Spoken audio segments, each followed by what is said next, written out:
السلام عليكم ورحمة الله وبركاته. بسم الله الرحمن الرحيم، وبه نستعين وعليه نتوكل. في البداية نصلي على النبي عليه أفضل الصلاة والسلام. إن شاء الله النهاردة هنكمل مع بعض في سلسلة حل امتحانات جبر الهندسة الفراغية تالتة ثانوي الصف الأزهري.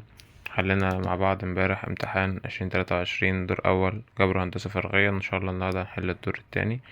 وعرفنا مع بعض نظام الامتحان بيكون 3 أسئلة. أول سؤال اختار ب8 درجات 8 نقط، كل نقطة بنص درجة. أول سؤال اختار ب4 درجات 8 نقط، كل نقطة بنص درجة. تاني سؤال 7 درجات 7 درجات سؤال أكمل، كل نقطة بدرجة. فضل كده عندي 4 درجات على السؤال التالت، بيكون نقطتين، كل نقطة بدرجتين. تمام. نبدأ طبعا مع بعض في أول سؤال، هو سؤال اختار. بيقول في أول نقطة: إذا كان ن ق على ن لام ر بيساوي 1/6، فإن مضروب ر ناقص 2 بيساوي. في البداية كده هنقول هي ايه ن ق بتساوي ايه أصلا؟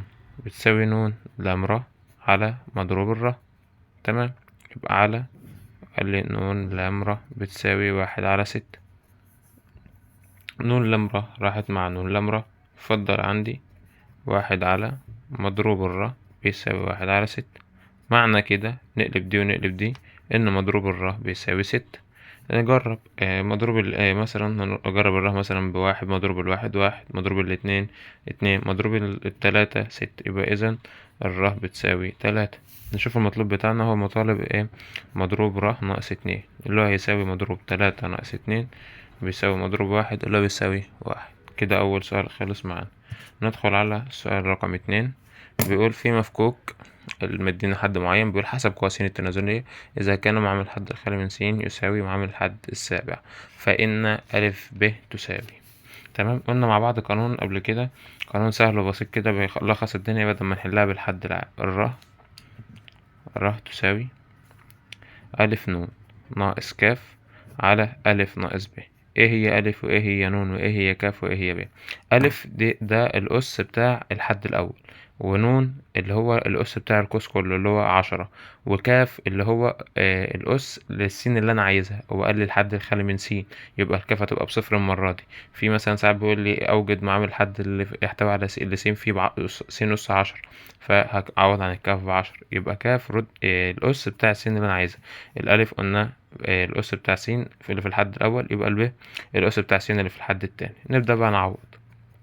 قلنا ألف أس السين اللي في الحد الأول هي ألف س، يبقى س أسها 1 في النون ب10 ناقص الكاف قلنا هتبقى بصفر، عشان خاطر هو عايز حد خالي من س، معنى كده إن س في الحد ده س أس صفر. تمام. والألف هنا تبقى ب1 ناقص الب في الحد التاني اللي هي مش الب الرمز اللي مديهوني، ب ديت اللي هي أس س. تمام. اخد السين بواحد، أسها ب1، ولا اخدها بسالب 1؟ لا، انا لازم اخد السين وهي في البسط، فهطلعها هي دلوقتي في المقام، اطلعها في البسط تبقى س أس -1. يبقى كده انا الب عندي بسالب 1. تمام. 1 في 10 ب10 ناقص 0 ب10، وواحد ناقص 1 يعني 1 زائد 1، 1 زائد 1 ب2، يعني كده الر بتساوي كام؟ 5. معنى كده ان الحد ده حد سادس، لان انا عندي الح بتزود على الر 1. تمام. خلاص، يبقى انا كده عندي بيقول اذا كان معامل الحد الخالي من س يساوي معامل الحد السابع، معنى كده ان معامل ح 7 بيساوي معامل ح 6. وانا عندي قانون يعني كده، معنى كده ان معامل ح 7 على معامل ح 6 بيساوي 1. تمام. وانا عندي قانون اللي هو بتاع الح ر زائد 1 على ح ر بيساوي ن ناقص ر الصغيرة زائد 1 على ر الصغيرة في الحد الأول على الحد التاني. تمام. الحد الأول الحد التاني على الحد الأول. تمام. نعوض بقى، بس أنا هنا عايز معاملات فهشتغل معاملة. نعوض بقى النون ب10 ناقص الر ب6 زائد 1 على الر الصغيرة ب6 في أنا هنا شغال معاملات ولا شغال حدود؟ شغال معاملات، فهاخد المعاملات. عندي معامل الحد التاني 1 على ب 1، وننزل الب تحت مقام البسط مقام في معامل الحد الأول تحت معامل الحد الأول أ بيساوي 1. ما هو قايلين 1، ما هو دي بيساوي ديت، يعني معنى دي على دي بتساوي 1. تمام. 10 ناقص 6، 10 ناقص 6 5، 10 ناقص 6 لهوي 10 ناقص 6 4 زائد 1 5، أنا جبتها على طول. 10 ناقص 6 4 زائد 1 5 على 6، يبقى 5 على 6 في 1 على ب ألف بيساوي واحد. تمام، فهنودي الواحد على ب هناك ب على ألف، يبقى إذا لا، واحد على ب ألف هنوديها هناك ب ألف بتساوي 5/6. تمام، اللي مش مفهوم يعني واحد على ب هنا، واحد على ب ألف هنا، تروح هناك نقلبها. لو هي يعني لو مجموعة بنوديها بعكس الإشارة، لو مضروبة بنقلبها، لو هي في البسط نخليها هناك في المقام، لو هي في المقام نخليها في البسط. فهي كانت واحد على ب ألف، فتروح هنا ب ألف هتساوي 5/6، وهي الإجابة رقم ب. ندخل على رقم 3. إذا كان ننقف 3 زائد 2 ننقف 2. المهم هو بيفكر عايز يشتغل في المسألة ديت على ايه؟ على الحتة بتاعت جمع التوافيق. وجمع التوافيق اللي هي المتتالية، اللي هو الأساس فوق بيبقى عندي العلم فوق واحد والأساس تحت متغير، يعني التلاتة اتغيرت، 3 بقت 2 بقت 1، بس النون عندي ثابتة. طبعا أنا عندي قانون بيقول إن نون قاف ر زائد 1 زائد نون قاف ر بيساوي نون نون زائد 1، يعني بنزود للي فوق 1 وتحت بناخد الره، ولا الره زائد 1؟ لأ، بناخد الكبير. في التوافيق بناخد الكبيرة، في الحد العام بناخد الصغيرة. تمام. تمام، هطبق هنا دي. طبعا عندي نون ق زائد 3 محتاجة ايه عشان نشتغل بيها دي؟ محتاجة نون ق 2 عشان نشتغل بالنظرية دي، وعندي نون ق 1 في اللي هو الحد التالت محتاجة نون ق 2. طب ما انا عندي 2 نون ق 2، خلاص يبقى افكها بقى، اخليها نون ق 3 زائد 2 نون ق 2، دي افكها اخليها نون ق 2 زائد نون ق 2. كده ما غيرتش حاجة. ما انا عندي مثلا عندي 10، ممكن 10 دي تبقى 5 زائد 5 لو انا محتاجها كده، فهخليها نون ق 2 زائد نون ق 2 زائد نون ق 1. واحد هيقول لي مثلا طب انت عملت ليه كده وغيرت الدنيا وبتاع؟ بيساوي 120 عشان اخلي دول مع بعض اشتغلهم بالقانون، ودول مع بعض اشتغلهم بالقانون. اطبق بقى القانون هنا، يبقى ازود على النون 1 نون زائد 1 قاف، اخد قاف قلنا ايه كبيرة 3 ولا الاتنين؟ التلاتة، زائد ديت ازود 1 برضه على النون قاف 2 ولا 1؟ لا، اخد الكبيرة الاتنين بتساوي 120. كويس جدا. نكمل هنا، نون زائد 1 ونون زائد 1 نفس الكلام، العلم 1 ده في فرق 1 بينهم، خلاص يبقى ايه؟ ازود 1 على العلم، يبقى نون زائد 2 قاف 3 ولا 2؟ لا، التلاتة. تمام، بيساوي 120.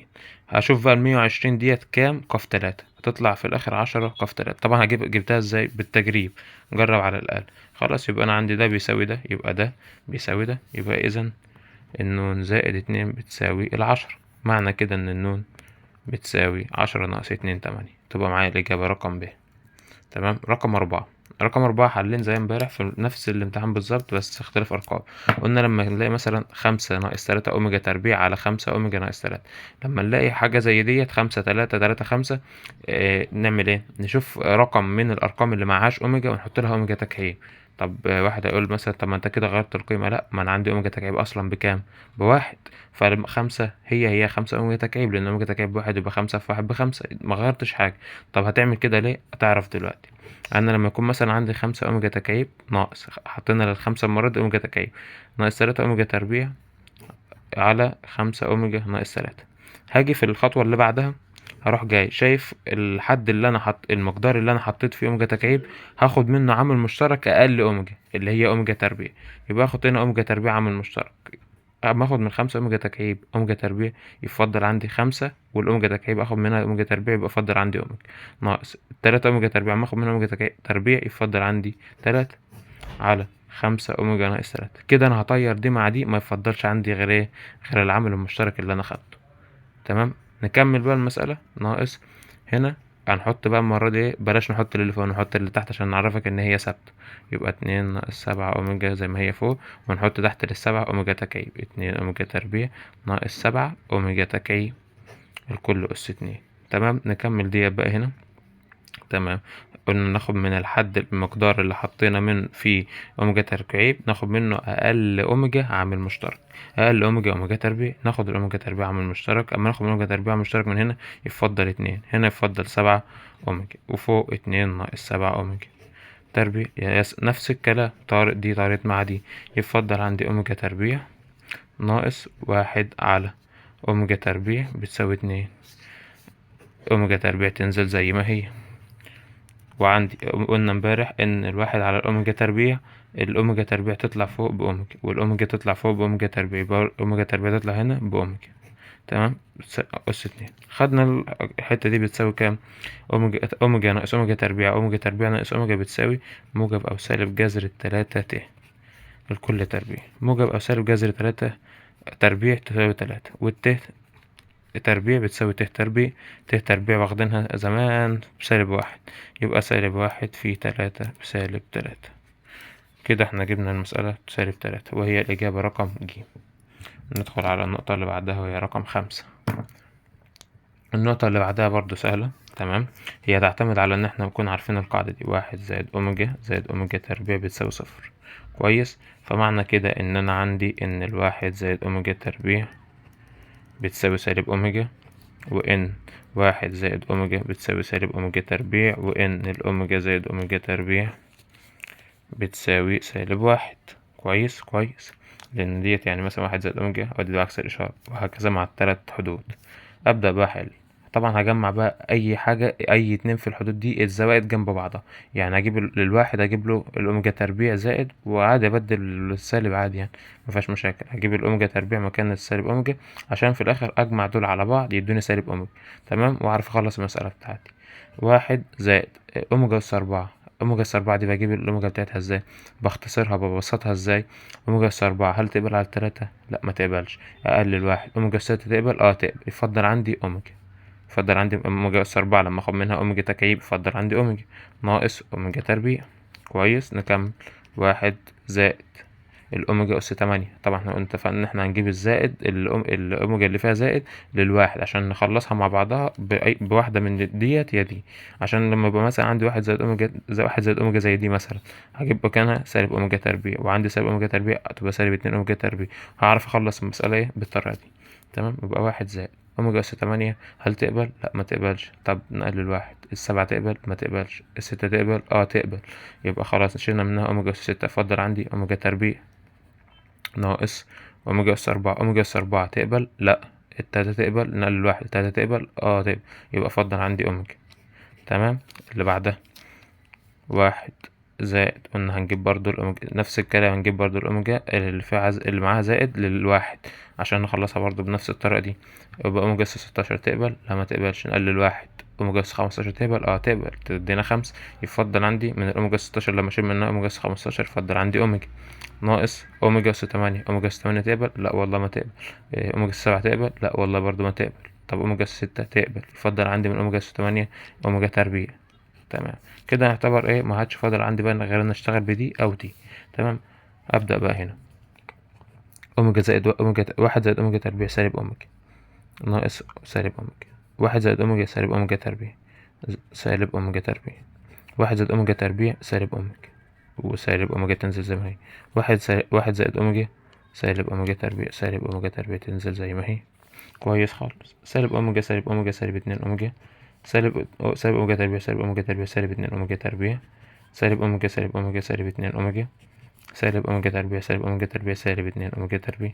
سالب في سالب بأوميجا بسالب في سالب بأوميجا. 2 في 2 ب4 في 2 ب8 في 2 ب16. اوميجا في اوميجا تربيع بأوميجا تكعيب. اوميجا في اوميجا تربيع بأوميجا تكعيب. اوميجا تكعيب بواحد واوميجا تكعيب بواحد راحت. يفضل عندي اوميجا 16. يفضل عندي ناتج 16، وهي الإجابة الرقم ده. لو حد مفهمش الخطوة بتاعت الاوميجا تكعيب دي هنعملها مع بعض. 2 في 2 ب4 في 2 ب8 في 2 ب16. كويس. تمام. اوميجا في اوميجا تربيع بأوميجا تكعيب في اوميجا أس 4 في اوميجا تربيع اوميجا أس 6. اوميجا أس 6 تقبل على 3؟ تقبل. على تبقى الاتنين يبقى راحت كده. خدنا من اوميجا أس 6 اوميجا أس 6 راحت. يبقى فضل عندي برضه الناتج 16. ندخل على النقطة رقم 6. النقطة رقم 6 دي بقى محتاجة ايه؟ تركيز، عشان فيها فكرة هنطبقها مع بعض بإذن الله. بيقول لي إذا كان معيار أ بيساوي 2، معيار ب بيساوي 3، معيار ج بيساوي 12، وكان أ ب ج متعامدة مثنى. يعني ايه؟ يعني بصوا عاملة كده كده. يعني مثلا ده أ وده ب وده ج. بين أ وب زاوية 90، بين أ وج زاوية 90، بين ب وج زاوية 90. يعني التلاتة متعامدين على بعض. فإن معيار أ زائد ب زائد ج بيساوي. طبعا انت ما خدتش حاجه زي ديت، ولا اي حد خد حاجه زي دي، ودي ما تعرفش تتحل كده. فانا هضطر اعمل ايه؟ هضطر ابسطها. هاخد مقدار المعيار ده اللي هو معيار أ زائد ب زائد ج ده اربعه. تمام. طب بعد ما اربعه هتشوف دلوقتي اهو معيار أ زائد ب زائد ج تربيع. ده معناه ان ده هضربه ضرب قياسي في نفسه، يبقى عندي ألف زائد ب زائد ج في، طبعا ضرب قياسي، ألف زائد ب زائد ج. يا سلام كده أنا حليت حليت. هوزع بقى، ألف في ألف أهو، ألف في ألف زائد ألف في ب زائد ألف في ج. طب واحد يقول لي مثلا ألف في ج دي وألف في ب هعملها ازاي؟ لا، ما أنا لسه قايل لك متعامدة مثنى، معنى كده إن ألف في ب بصفر وألف في ج بصفر، كده بقى خلاص بقت بسيطة. طب ب في ألف برضو بصفر عشان متعامدين، طب ب في ب عادي بقى نضربها في نفسها، ب في ج، نكمل توزيع مع الجيم برضو، جيم في ألف زائد جيم في ب زائد جيم في ج. أي اتنين عكس بعض راحوا بصفر، لأن متعامدين. ألف في ب بصفر، ألف في ج بصفر، ب في ألف بصفر، ب في ب زي ما هي، ب في ج بصفر، ج في ألف بصفر، ج في ب بصفر. فضل عندي ج في ج وألف في ألف وب في ب. خلاص بقى بسيط. الألف أنا قلنا معيار ألف بكام؟ باتنين، اتنين في اتنين بأربعة زائد ب في ب يعني ب تربيع، ب تربيع تلاتة تربيع تسعة زائد الاتناشر تربيع يعني ج في ج باتناشر، ج باتناشر فج في ج مية أربعة وأربعين، يديني مية سبعة وخمسين. حلو أوي. هل خلاص مثلا لو عندي في الناتج مية سبعة وخمسين اختارها؟ لأ، أنا ربعت المعيار اللي هو المقدار اللي هو عايزه مني، فأجي بقى أخد الجذر بقى لما عاوز معيار ألف زائد ب زائد ج، هربع بقى، اخد الجذر ولا ايه؟ انا كنت مربع هنا، فاخد الجذر مية سبعة وخمسين، يبقى بجذر مية سبعة وخمسين. معايا الإجابة رقم د. تمام. نيجي بقى للنقطة اللي بعدها. صلى على النبي كده عليه الصلاة والسلام، زيد النبي صلى الله عليه الصلاة والسلام. بيقول لك طول العمود المحصور بين المستويين المتوازيين. بص، مستوى ووزن مستوى وبينهم عمود. حلو حلو. طب أنا عايز أجيب طول العمود، محتاج نقطة. هجيب نقطة وأعوض بيها في المعادلة التانية، يعني وأنا كده كده عندي قانون العمود اللي هو بتاع اللام، من خلال القانون ده أعرف أجيب إيه؟ أعرف أجيب الطول العمود. تمام. طب أنا عايز أجيب النقطة، أجيبها منين؟ هخش مثلا على المعادلة رقم واحد. أه هفرض مثلا في المعادلة رقم واحد إن السين بصفر.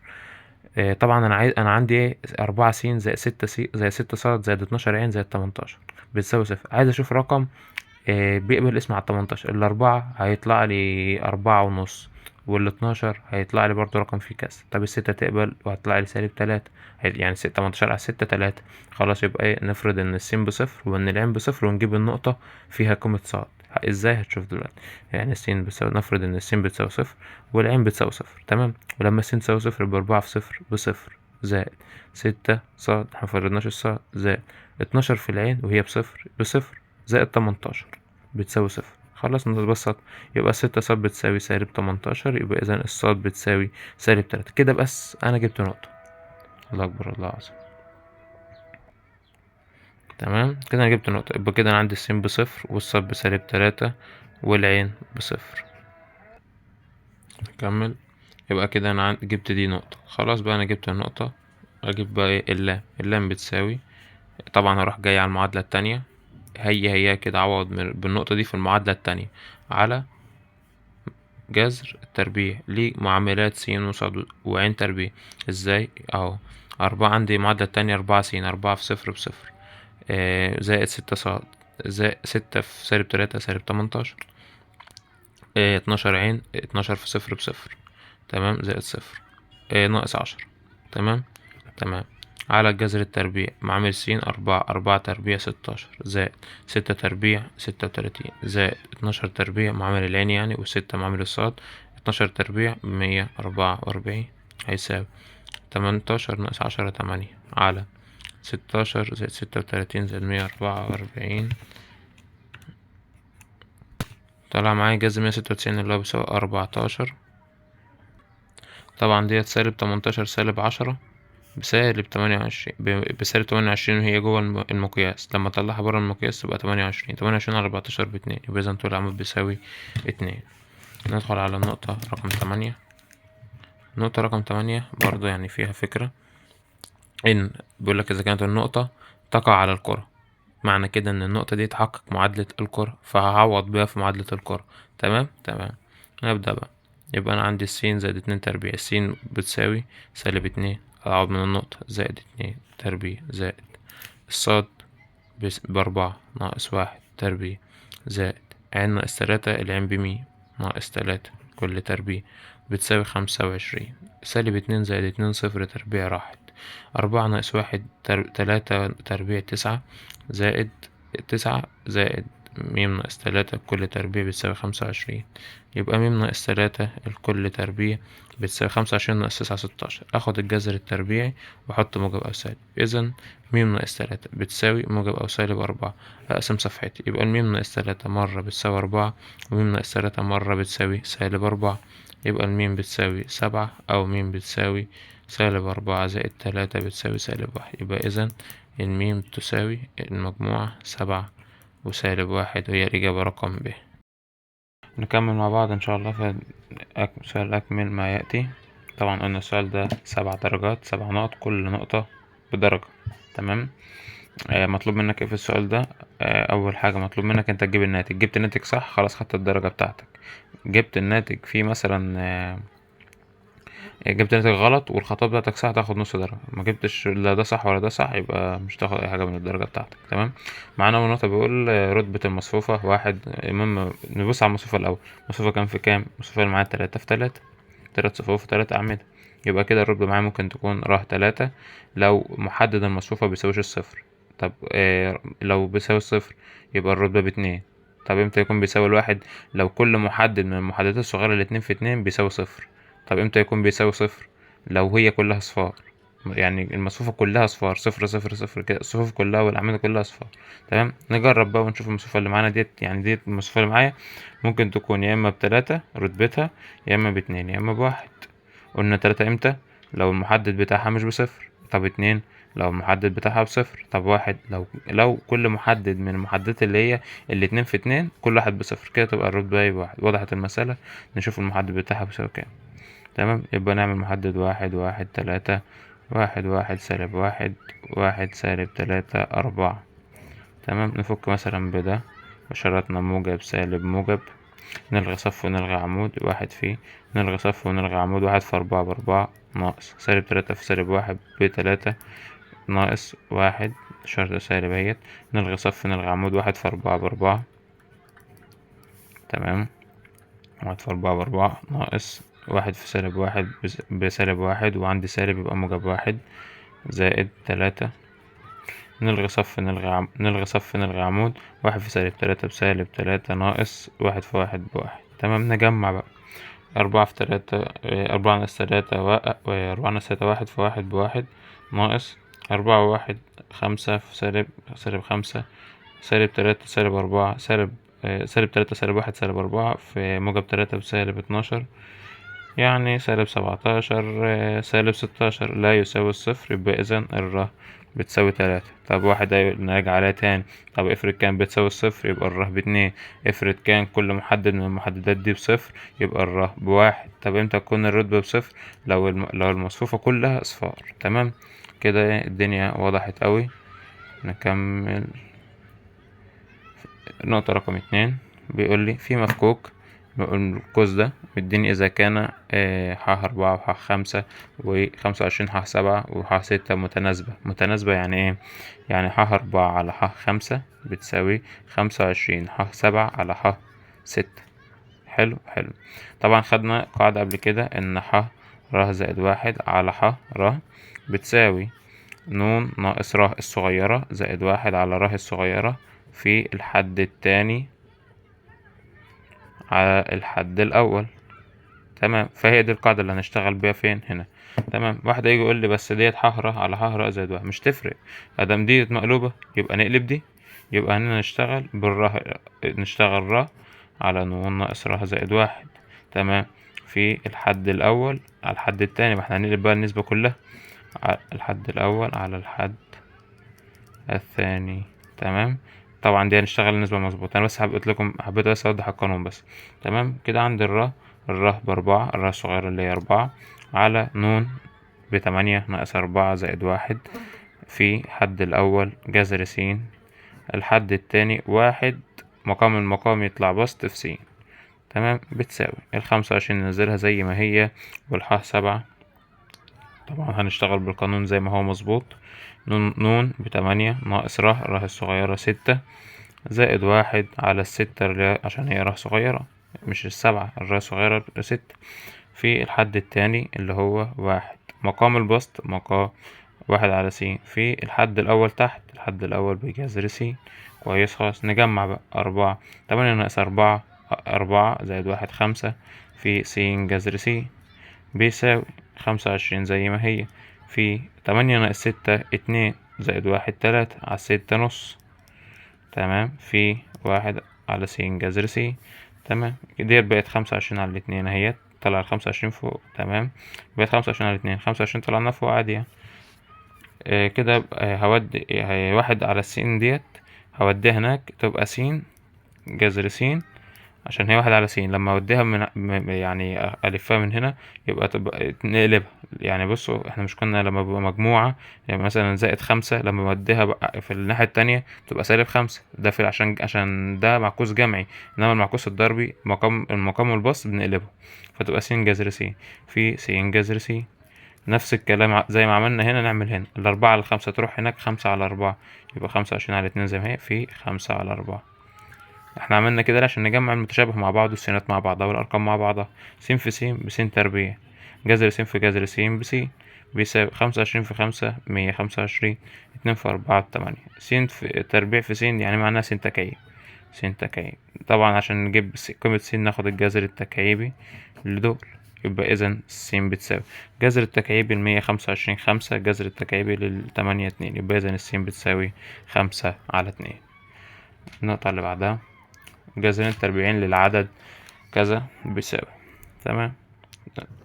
طبعا هو مدينا العدد ع بتساوي 1 - ت على 1 - ت. طبعا مش هعرف اتعامل مع العدد ده الا بطريقة واحدة، وهي ان انا عندي فوق 1 - ت وتحت 1 - ت، هضرب في مرافق المقام فوق وتحت. تمام. طب ده عدد مركب، اجيب له زي مرافق، بغير اشارة العدد التخيلي. العدد التخيلي اللي هو فيه ت. تمام. فدي 1 - ت تبقى 1 - ت. اجيب مرافق اللي فوق، لا هو مرافق ده بضرب فيه فوق وتحت، يبقى 1 - ت برضه. تمام. واضرب على كده واكمل. واحد في واحد بواحد، موجب في سالب بموجب، وموجب في سالب بسالب، عذرا، ت في ت بت تربيع. تمام. واحد ده 1 - ت، 1 - ت في 1 - ت ب1 - ت الكل تربيع. تمام. 1 - ت كل تربيع دي هنحلل، يعني هنوزع ولا ايه؟ هنوزع الأس. واحد تربيع بواحد، ت تربيع بت تربيع، الإشارة سالب. تمام. والأول في التاني في 2، واحد في ت بت، في 2 ب2 ت. كويس خالص. واحد ناقص ت تربيع بسالب 1 سالب، يبقى ديت -1. تمام. يعني واحد ناقص -1 ب2، فاحنا هنقول 2 عشان نختصر الخطوات. تمام. وديت ت تربيع بسالب 1، فسالب 1 تروح مع الواحد راحت، يبقى كده اتفضل عندي فوق -2 ت على الاتنين، يعني -ت. كده إذا العين بتاعتي بتساوي -ت. وادام العين بتاعتي بسالب ت، يبقى إذا العين بتساوي 1 - 270 زائد ت 270. واحد هيقول لي بقى ما ينفعش، هي 270 الزاوية لازم تكون أقل من 180، فهطرح من 360، يبقى 1 لما اطرح من 360 -90 طبعا بالآلة، ما تعملهاش من غير آلة، -90. تمام. تمام. عايز اجيب الجذرين التربيعيين، هقسم صفحتي كده، والجذر التربيعي هو ع بتساوي 1، طبعا أس نص أي واحد، أس أي حاجة ب1. تمام. جتا -90 زائد 360 ر على نون اللي هي هتبقى ب2 عشان خاطر أنا عايز جذر تربيع، زائد ت ج -90 زائد 360 ر على النون. تمام. هجيب عين جذر أول، عين أس نص جذر أول، وعين أس نص جذر تاني. عند ر مرة بصفر، وعند ر مرة بواحد، عند ر بصفر وره بتساوي 1. تمام. ر بتساوي صفر، يبقى 360 في صفر بصفر، -90 على النون ب2 عشان خاطر أنا عايز جذر تربيعي، يبقى جتا -45 زائد ت ج -45. تمام. ده كده الجذر الأول. الجذر التاني، الر بواحد، يبقى 360 في 1 ب360 ناقص 90، يبقى يعني زائد -90، يبقى 270. 270 على الاتنين 135، يبقى جتا 135. طبعا دي واحد زي ما هي، زائد ت ج 135. سؤال، دي واحد زي ما هي ليه؟ لأن واحد أس نص بواحد، واحد أس أي حاجة بواحد. تمام. كده أنا جبت إيه؟ العدد. بس هو بيقول لي على الصورة الأسية، دي الصورة المثلثية. الصورة الأسية هتساوي واحد ه. ده هقسمه على 180، هقسمه على 180 عشان اجيبه بالنسبة مضافة للباي. يعني سالب 45 على 180 يبقى سالب باي اللي هي 180 على 4 ت ديت عين. طبعا ده الجذر الأول، عين أس نص الجذر الأول عين أس نص الجذر التاني، يساوي واحد ه. 135 على 180 ب3 باي على 4 ت. كده خلصنا النقطة رقم 3. ندخل على النقطة رقم 4. صلى على النبي عليه الصلاة والسلام. بيقول إذا كان ألف بكذا وب بكذا فإن مساحة متوازي الأضلاع الذي فيه ألف ب ضلعان متجاوران. ده اسمه المعنى الهندسي للضرب الاتجاهي. يعني مش فاهم، يبقى أنا عندي حاجة بتقول إن المعيار ألف ضرب اتجاهي ب بيساوي مساحة متوازي الأضلاع الذي فيه ألف وب ضلعان متجاوران، أو حاجة تانية بتساوي ضعف 2 في مساحة المثلث الذي فيه ألف وب ضلعان متجاوران. هو عايز مني مثلث ولا عايز مني متوازي أضلاع؟ عايز مني متوازي أضلاع، يبقى أضرب ألف وب ضرب اتجاه. طبعا ضرب اتجاه مفيهوش تبديل، فهضرب ألف في ب. تمام. يبقى س صاد عين ألف سالب 3 1 2 ب 3 4 سالب 1. تمام. أضرب ضرب اتجاهي قوس س ناقص قوس صاد زائد قوس عين متجه. نلغي صف، نلغي عمود. واحد في سالب واحد سالب واحد ناقص 2 في 4 ب8. تمام. نلغي صف نلغي عمود. سالب 3 في سالب واحد ب3 ناقص 3 في 2 ب6. هنا نلغي صف نلغي عمود. سالب 3 في 4 سالب 12 ناقص 3 في 1 ب3. تمام. نجمع ديت هتبقى سالب 9 س. 3 في 3 ناقص 6 سالب 3، وعندي سالب بره يبقى موجب 3 صاد سالب 12 سالب 3 سالب 15 عين سالب 15 عين. تمام. ده كده ايه ألف ضرب اتجاهي ب. أجيب المعيار ازاي؟ الجذر التربيعي س تربيع زائد ص تربيع زائد عين تربيع. س تربيع زائد ص تربيع زائد عين تربيع هيساوي جذر التربيع للتسعة 81 للتلاتة 9 لل15 225. تمام. هيطلع في الآخر جذر 315 تقريبا. ثانية واحدة نحسب بالآلة. 9 تربيع زائد 3 تربيع زائد 15 تربيع 3 جذر 53. 9 في 53 أيوة 315 صح. 3 جذر 53 بعد التبسيط 53 لأ 35. 3 جذر 35. تمام. وحدة مساحة 3 جذر 35 وحدة مساحة. تمام. ندخل على النقطة اللي بعدها رقم 5. الامتحان سهل وبسيط والدنيا حلوة الحمد لله. هي قياس الزاوية المحصورة بين المستويين جاتا سيت. نحلها بإيه؟ بجاتا سيت. 5 جاتا سيت هتساوي نون واحد ضرب قياسي نون 2 على معيار نون واحد في معيار نون 2. حلو. تمام. نون واحد بتساوي كام أصلا؟ نون واحد عندي من المستوى الأول السين بواحد والصاد بواحد والعين بصفر عشان مش موجودة. نون 2 السين بصفر والصاد بواحد والعين بواحد والسين بصفر عشان مش موجودة. تمام. فاحنا عشان كده قلنا بصفر. خلاص نضرب بقى ضرب قياسي. واحد في صفر بصفر. واحد في واحد بواحد. واحد في صفر بصفر. الجذر المعيار جذر التربيع س تربيع زائد ص تربيع زائد عين تربيع. جذر التربيع واحد تربيع بواحد. واحد تربيع بواحد يبقى واحد زائد واحد 2. جذر التربيع صفر تربيع طبعا صفر تربيع بصفر يا جماعة، والصفر دي بصفر، فواحد تربيع بواحد. واحد تربيع بواحد. واحد تربيع زائد واحد تربيع ب2 يطلع في الآخر واحد. جذر 2 في جذر 2 ب2. ايه الزاوية اللي الجذر بتاعتها ب60 بنص؟ هي إذا سيتا بتساوي 60. الزاوية اللي الجذر بتاعتها بنص ب60. طب الزاوية اللي الجذر بتاعتها بنص ب30. ندخل على النقطة رقم 6. نقطة تقاطع المستقيم مع المستوى. تمام. سهلة وبسيطة.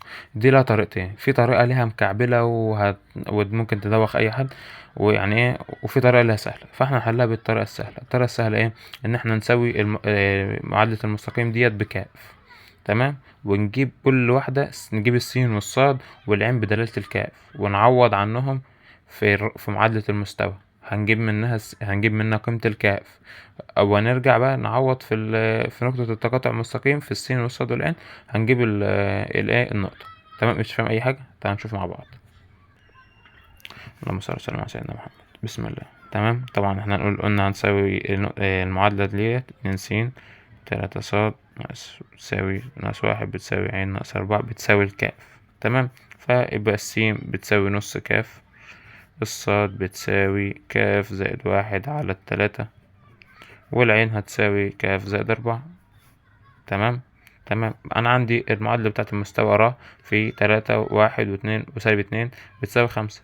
الره ديت أساسا هي ايه؟ هي س وصاد وعين، فهشيل السين بتاعة الره والصاد بتاعة الره والعين بتاعة الره وأعوض عنهم بالسين والصاد والعين اللي معايا دول. بس بسيطة اهي.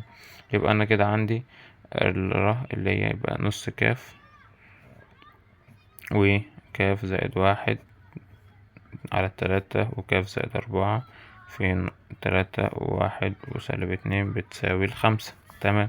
أوزع بقى. يبقى 3/2 كاف زائد كاف زائد 1/3 ناقص 2 كاف ناقص 8. 2 في 4 ب8. تمام. تمام. بتساوي كام يا عم؟ بتساوي 5. تمام. تمام. طبعا انا عايز اخلص من الكسور اللي معايا دي، فهضرب في 6 عشان هي تقبل على 2 وتقبل على 3، اقرب عدد يقبل على 2. فلما اضرب في 6 بقت ديت يعني 6 على 2 يبقى فاضل 3. يبقى نضرب البسط في 3، البسط في 3 يبقى فاضل 9 كاف، معايا 9 كاف يعني.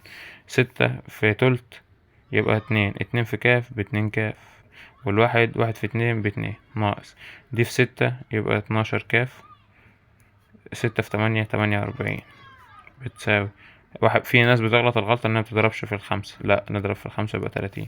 نجمع بقى 9 و2 11 كاف بالموجب ناقص 12 كاف يبقى سالب كاف، موجب 2 وسالب 48 سالب 46 بتساوي 30.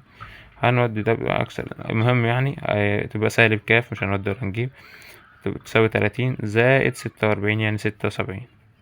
يبقى إذا الكاف هتساوي سالب 76. تمام. تمام. شايف بقى السين والصاد والعين دول هنعوض فيهم نجيب منهم النقطة. تمام. يبقى السين تساوي نص في سالب 76 يعني 35 38 سالب 38. تمام. الصاد هتساوي كاف. الصاد بتساوي سالب 76 زائد 1/3 يعني سالب 75/3 يعني سالب 25. العين هتساوي كاف سالب 76 زائد 4 يعني سالب 72. يبقى إذن النقطة السين سالب 38، الصاد سالب 25، العين سالب 72. يبقى هي دي نقطة تقاطع مستقيم مع المستوى. ندخل على السبعة دي. السبعة دي احنا حليناها في فيديو فنزلتها على القناة، فهبقى انزل اللينك بتاعها في القناة ان شاء الله. حليتها بالآلة ومن غير الآلة، فعشان بس نعرف الناس يعني ازاي تحل المصفوفة بآلة ومن غير الآلة. تمام. ندخل على السؤال التالت، هسيب اللينك في الديسكريبشن ان شاء الله. تمام. السؤال التالت المصفوفة دي بقى محتاجة ايه؟ يعني واحد يكون لماح. س3 رقم 1. طبعا السؤال التالت ده قلنا ب4 درجات، كل نقطة من دول بدرجتين. تمام. لو بصينا على عواميد كده يعني مثلا وجمعناهم في ذهننا بصة كده ايه، لا ملوحة كده. لو مثلا جمعنا الصف الأول، خلينا ايه نشوف هنا مع بعض. ص زائد ب. لو جمعنا مثلا العمود الأول والعمود التاني والعمود التالت، ص زائد ب زائد ب بصاد زائد 2 ب، يبقى كده العمود الأول اداني ص زائد 2 ب زائد صفر، طبعا مش هيأثر. العمود التاني ص زائد ب زائد ص، يبقى 2 ص زائد ب، تجمعه على هنا يبقى زائد ب، يبقى 2 ص زائد 2 ب ناقص ص، يبقى ص زائد 2 ب زي العمود الأول.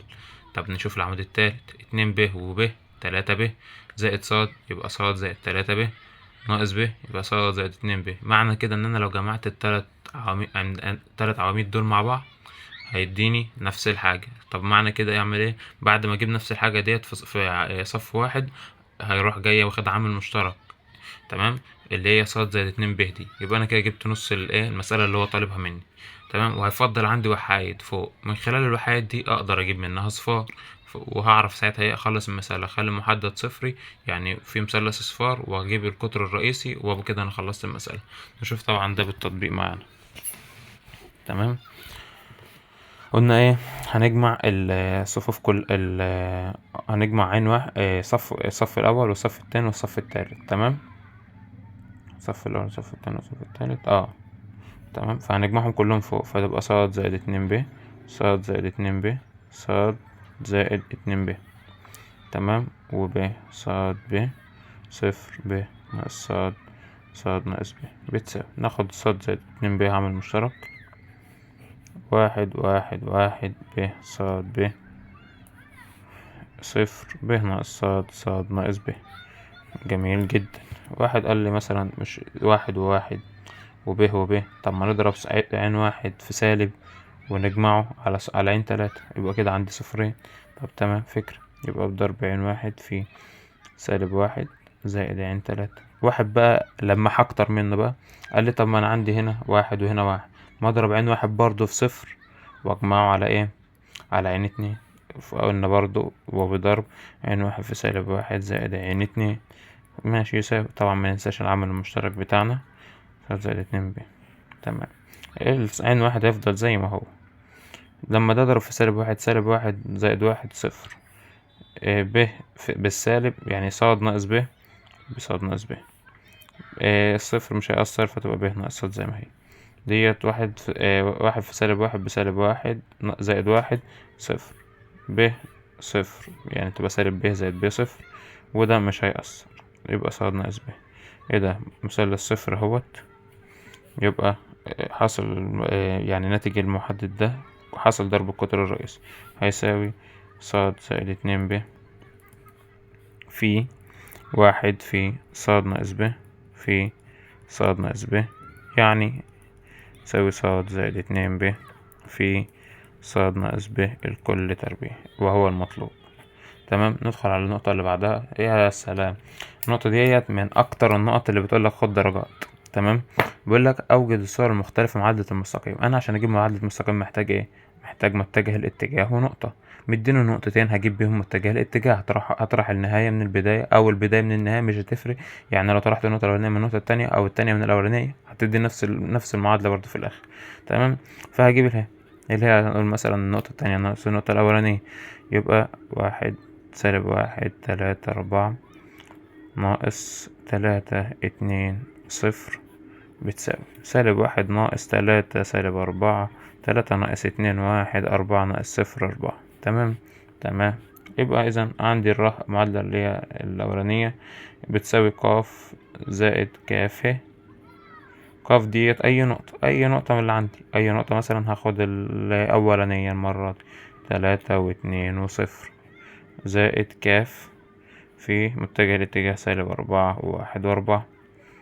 الراه ديت اصلا ايه؟ س وصاد وعين، فهجيب من خلال معادلات البارامترية بس س بتساوي 3 زائد 3 ناقص 4 كاف، والصاد بتساوي 2 زائد كاف، والعين بتساوي 0 زائد 4 كاف، يبقى 4 كاف. تمام تمام. اجيب بقى المعادلات التانية، س ناقص على بتساوي صاد ناقص على بتساوي عين ناقص على س ناقص النقطة على النون على متجه الاتجاه، يعني متجه الاتجاه هنحطه تحت بإشاراته -4 1 4، وأي نقطة فيهم هاخد المرة دي النقطة اللي هي التانية، س ناقص واحد يعني س زائد واحد. لا احنا خدنا صح النقطة الأولانية، معلش. تمام، هناخد النقطة الأولانية يبقى س ناقص 3 صاد ناقص 2 عين ناقص 0 يعني عين. يبقى هي دي المعادلة، يبقى كده أنا عندي التلات معادلات. تمام كده أنا خلصت المسألة بتاعتي، كده انتهينا من آخر مسألة ديت. يبقى انتهينا من امتحان 2023 جبر هندسة فراغية دور تاني، مع تمنيات لكم بالتوفيق. ما تنسوش تصلوا على النبي. السلام عليكم ورحمة الله وبركاته. اتعب وعشان حلمك يستاهل، هانت هي كلها شهر، وإن شاء الله نقول لك يا دكتور خلص امتحاناتك كده ونستنى النتيجة بتاعتك ونحتفل بإذن الله مع بعض. إن شاء الله هننزل نتائجكم على القناة هنا، ومن باب التحفيز للي جايين، ومن باب ان احنا يعني نكون خدنا الرحلة الصعبة شوية ديت. انا عارف ان الرحلة صعبة، مش هقولك سهلة، بس انت ردها وقدود وتقدر تخلصها على خير، وتقدر تحقق حلمك وحلم اهلك. ما تنساش متعة النجاح، يعني لذة النجاح احسن بكتير من ان انت تفضل دلوقتي مكسل وسايب احلامك، وألم الاجتهاد أهون بكتير بكتير من ألم الندم. اشتغل واتعب على نفسك عشان متجيش في يوم وتقول يا لو كنت تعبت شوية بس كان زماني دخلت الكلية الفلانية. وصدقني ربنا بيكافئ كل واحد أكتر من تعبه. انت بس كل اللي عليك يعني تتعب وفي الأول سيبها على الله، توكل على الله، وربنا في الآخر هيفاجئك بكرم. ما تنساش تصلي على النبي ودعوة حلوة كده لأخوك، وما تنساش اللايك الجميل بتاعك وكومنت حلو على القناة، كومنت حلو على الفيديو، وما تنساش تصلي على النبي. والسلام عليكم ورحمة الله وبركاته.